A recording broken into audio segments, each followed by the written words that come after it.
வேண்டாத வேலையை செஞ்சால் யாராலும் கோவப்படத்தான் செய்வாங்க. ஒவ்வாத வேலையை சீடர்களுக்கு துன்பம் வரும்போது, அவங்களோட பக்தர்களுக்கு கோபம் வரும்போது கோவப்படத்தான் செய்வாங்க. எங்கேயும் போய் அங்கே போலீஸை காவல் நிலையத்தில் போய் சட்டத்துக்கு புறம்பாக ஏதாச்சும் செஞ்சானா அவங்க கோவப்படாமல் என்ன வா வா உள்ளே வா உனக்கு பிரியாணி வாங்கி தரேன்னா சொல்லுவாங்க. கையில் வச்சுருக்கிற 2 சாத்தி உள்ளே போட்டு போடத்தான் செய்வாங்க. பண்ணாத வேலையெல்லாம் பண்ணுனா சித்தர்கள் தூக்கி போட்டு மிதிப்பாங்க. இந்த சீடனுக்கு சிரிப்பு பயங்கரமாக வருகிறது. எதுக்கெனில் சித்தன் சொல்வான், இதை செய் இதை செய்யாதே என்று. செய்யவில்லை என்று இன்னொரு டிசைனாக செய்வான் என்று சித்தன் கூறுவான். சீடர்களை கடிந்து கொள்வது, சீடர்களுக்கு உபதேசம் செய்வது, சீடர்களினுடைய தவறை சுட்டி காட்டுவதுதான் ஒரு உண்மையான வாழும் குருவினுடைய பணி என்று அகத்தியன் உரைக்கின்றோம். அவன் உங்கள் அகங்காரத்தை நசுக்கிக் கொண்டே இருப்பான், ஆனால் உங்களுடைய உண்மையான நண்பன் என்று அகத்தியன் உரைக்கின்றோம். ஓம் அகதீசாய நமக. புதிதாக தவறுகளை செய்கின்ற பொழுது இவன் உரைப்பான், ஒரு தவற சொன்னா நீ இன்னொன்னு செய்யறியப்பா, ஒரே தவற பல வடிவத்தில் செய்யறியே என்று கூறுவான். அதைத்தான் சித்தன் கூறிய பொழுது இவனுக்கு சிரிப்பு தாங்கவில்லை. இவன் வசைபாடி முடித்தவுடன் கூறுவான், அத்தனையும் ஆசி போல் இருந்ததையா. உண்மை, இப்படி ஒரு சரணாகதி தான் தேவை என்று அகத்தியன் உரைக்கின்றோம்.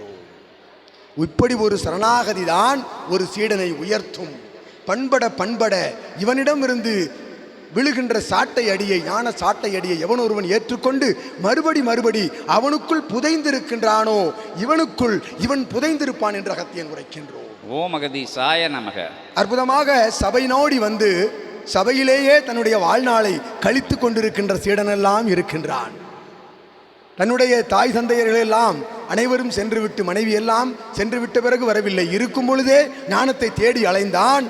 அவர்கள் எல்லாம் இருக்கின்றார்கள், மகள் மருமகன் பேரன் பேத்திகள் எல்லாம் இருக்கின்றார்கள். இருந்த பொழுதும் இறை சபையினுடைய ஆசானை அடையாளம் கண்டு உண்மையான இறை குரு இவன்தான் என்று தன்னையே சபைக்கு அர்ப்பணித்து இவனுக்கு முழு தொண்டாற்றி வருகின்ற சீடர்கள் இருவரும் என்று அகத்தியன் உரைக்கின்றோம். ஓம் அகதீசாய நமக. ஏனெனில் இவனோடு 32 ஆண்டுகள் ஒன்றாக இருக்கின்ற இச்சீடனுக்கு தெரியும், அகத்தியனுக்கு தெரியும், நிச்சயமாக இவன் எவனையும் சோலை போக விடுவதில்லை என்று அகத்தியன் உரைக்கின்றோம். இவனோடு பயணித்த 100கணக்கான சீடர்கள் எல்லாம் கர்மவினை அகன்றவுடன் அவரவர்கள் சென்று விட்டார்கள். ஞான பயணம் எவனும் மேற்கொள்ளவில்லை. ஞான பயணம் மேற்கொள்வதற்கென்று ஒரு தகுதி தேவை.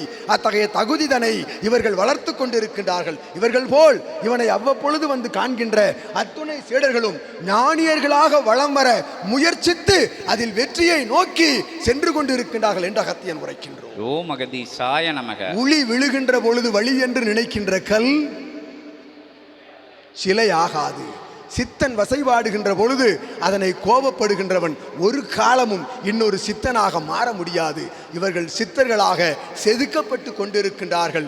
இன்னும் சரணாகதியோடு இவன் கூறுவதை கேட்டு அடிபணிவோடு வளம் வந்து வா, உன்னை மட்டும் உனக்குள் பார், சித்தனை மட்டும் உனக்குள் பார், இவனை அவனை எவனையும் காணாது உயர்வாக வளம் வந்து நீ உயர செல்ல வேண்டும் என்பது அகத்தியன் ஒவ்வொரு சீடர்களையும் கண்காணிப்போடு காத்து கொண்டிருக்கின்றோம். ஒவ்வொரு சீடனுடைய நிலை என்ன?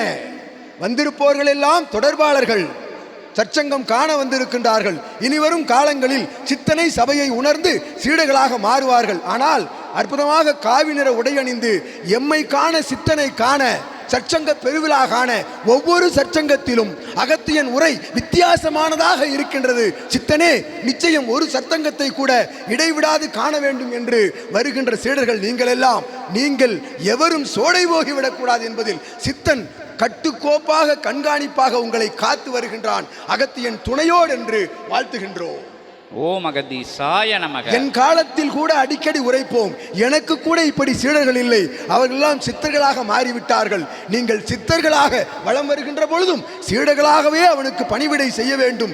எங்கிருந்த பொழுதும் இவனுடைய யுகமாற்ற பணியை மேற்கொள்கின்ற அற்புதமான ஆற்றல் பெற்ற சிவமகா வாழை சித்த நிலை கொண்டவர்களாக வளம் வர வேண்டும் என்று அகத்தியன் நல்லாசி தருகின்றோம் யாவருக்கும். என் தலைநிலை கிளைச்சபையான திருச்சி மாநகரில் இருந்து வந்திருக்கின்ற அற்புதமான கிளைச்சபை ஆசான் உள்ளிட்ட சீடர்கள், தன்னை சபைக்கு தாரை வார்த்தவர்கள், சித்தனுக்கு தாரை வார்த்தவர்கள் அனைவரும் இங்கு மட்டுமல்ல, கோவை, திருநெல்வேலி, சென்னை, செங்கல்பட்டு, திருச்சி என்று அற்புதமாய் தென்காசி போன்ற அற்புத தலங்களில் நாடு நகரங்கள் கடந்தெல்லாம் இவனை நேசித்துக் கொண்டிருக்கின்ற சீடர்கள் இருக்கின்றார்கள். இவனை உயிரை விட மேலாக வாழும் குருதான் குல தெய்வம், குலதெய்வத்திற்கும் மேலானவன் என்று ஏற்று நிற்கின்ற எம் சீடர்களை எல்லாம் காண்கின்ற பொழுது அகத்தியன் அகமகிழ்கின்றோம் யாம். அற்புதமாய் அகத்தியனாக நினைக்கின்றார்கள். இவனை சிவமகா வாழைச்சித்தனாக சிவமாக நினைக்கின்றார்கள். அதுதான் உண்மையான சரணாகதி என்று அகத்தியன் உரைக்கின்றார். ஓம் அகதீசாய நமக. இறைவன் தான் சபையை நடத்துகின்றான், இறைவன் தான் உரையாடுகின்றான். இது மானிடன் ஆற்றும் சொற்பொழிவு அல்ல. மானிடனால் இது போன்று உரையாட ஒரு காலம் இயலாது. 14 லோகங்களில் இருக்கும் அத்துணை ஆற்றல்களாலும் உரையாட இயலாது. ஆற்றலை எல்லாம் அழைத்து உரையாட வைக்கின்ற ஆற்றல் பெற்ற சித்தன் மூலமாக, அவனின் சூட்சம நூல் மூலமாகவே உரையாட வைக்க இயலும் என்று அகத்தியன் உரைக்கின்றோம். ஓம் அகதீசாய நமக. தன் உயிரையும் பொருட்படுத்தாது சித்தனை நினைந்து அறுவை சிகிச்சை ஏற்படுகின்ற பொழுது அத்தகைய மருத்துவ கூடத்திலிருந்து சித்தனுடைய நாமத்தை மட்டும் உரைத்து உயிர் பிழைத்து வந்திருக்கின்ற அற்புதமான ஆற்றல் பெற்ற சீடர் ஒவ்வொருவனும் தன்னுடைய குடும்பத்தை சிவசபைக்காக தாரை வார்த்திருக்கின்றார்கள். தாரை வார்த்தவன்களுக்கு சிவசபை ஆசான் தன்னுடைய உயிருக்கும் மேலான ஆற்றலை வழங்கி இருக்கின்றான். சீடர்கள் வாழ வேண்டுமெனில் தன் உயிர் பிரிந்தாலும் பரவாயில்லை என்கின்ற நிலை கொண்ட தியாக மனப்பான்மை கொண்டவன்தான் உங்கள் ஆசான் என்று அகத்தியன் வாழ்த்துகின்றோம். ஓம் அகதீசாய நமக. இகலோகத்தில் பூவுலகில் இவன் போன்ற ஒரு ஆசான், இது போன்ற ஒரு சபை, இது போன்ற ஒரு ஆற்றல் பெற்ற ஆதியிரை சூட்சமன் நூல் எங்கும் காண இயலாது, இனியும் கிடைக்க பெறாது. இதுதான் இறுதி, இதுதான் முதல் என்று அகத்தியன் சூளுரைக்கின்றோம். ஓம் அகதீசாய நமக. ஆற்றல் என்றால் என்ன, இறை அதிர்வு என்றால் என்ன? அங்கு வந்து அமர்கின்ற பொழுது அவ் அதிர்வினை உணரலாம், தற்பொழுதே உணர்ந்திருக்கலாம். ஆன்மாவிற்குள் சென்று தைக்கும் அகத்தியன் வார்த்தை ஒவ்வொன்றும் சித்தனின் வார்த்தை ஒவ்வொன்றும் என்று கூறுகின்றோம் யாம். ஓம் அகதீசாய நமக. உள்ளுக்குள் வாழும் மானிடர்கள் இகலோகத்தில் இருக்கக்கூடிய காம குரோத லோப மதமாச்சரிய நிலைகளை வேறிருக்க வேண்டும் என்பதற்காக இவன் கூறுகின்ற அப்பட்டமான வெட்ட வெளிச்சமான வார்த்தைகள், மானிடர் ஆற்றுகின்ற தவறுகளை சுட்டி காட்டுகின்ற அற்புதமான வார்த்தைகளை ஏற்றுக்கொள்கின்றவன் சித்தனாக வலம் வருவான், உறுதி என்று அகத்தியன் உரைக்கின்றோம். ஓம் அகதீசாய நமக. வாழ்த்துகின்றோம், வணங்குகின்றோம், யாவரையும் அகத்தியம் சரணடைகின்றோம். சீடர்களுக்கு ஓம் அகதீசாய நமக. மட்டும் உணர்ந்து தனக்குள் இருப்பதை உணர்ந்து சித்தனோடு வலம் வருகின்ற என் அன்பு சீடர்களே, சிவபெருமானுடைய செல்வங்களே, சிவமகா வாழை சித்தனுடைய வாரிசுகளே, உங்கள் சந்ததியர்கள் உயர்ந்து நிற்பார்கள். உங்கள் இகலோகம் சிறந்து நிற்கும். உங்களுக்கு பிரபஞ்சத்தில் எதிரிகளே இல்லை, சூட்சமத்திலும் இயல்பிலும் என்று அகத்தியன் நல்ல ஆசிகள் வழங்குகின்றோம்.